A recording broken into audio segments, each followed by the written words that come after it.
Te cargué en mis brazos lleno de emoción y en menos de un segundo todo en mí cambió. Te adueñaste de mi espacio y de mi tiempo. Todo cambió y de repente no cabes en mis brazos. Soberano Dios, estamos delante de su presencia. Te damos gracias, mi Dios amado. Gracias, Señor Jesús, por la vida de Mariana. Puedes alcanzar tus sueños, yo siempre estaré ahí para bendecirte en todo lo que hagas.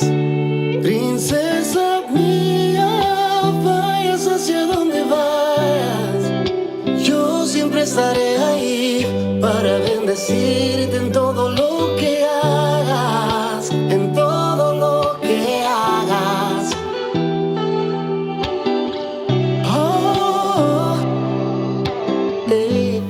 Como padre me siento muy orgulloso de que seas mi hija, de todo lo que has logrado hasta este momento, y sé que sin duda alguna que vas a lograr muchas cosas en tu vida.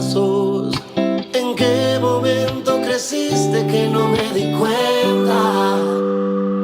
Princesa mía, vuelas a alcanzar tus sueños, yo siempre estaré ahí para bendecirte en todo lo que hagas.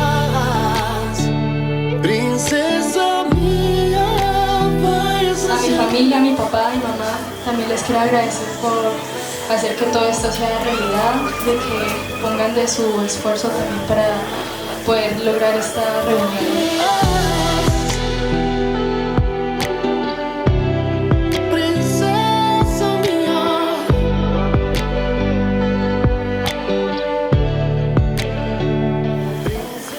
Han pasado 15 años desde que el Señor te regaló la vida.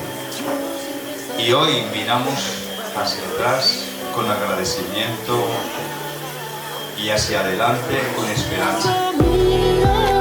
Vayas hacia donde vayas, yo siempre estaré ahí para bendecirte en todo lo que hagas, en todo lo que hagas.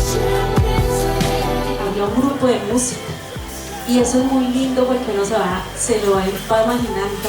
Entonces cada una que tiene una niña, voces en esos 15 años.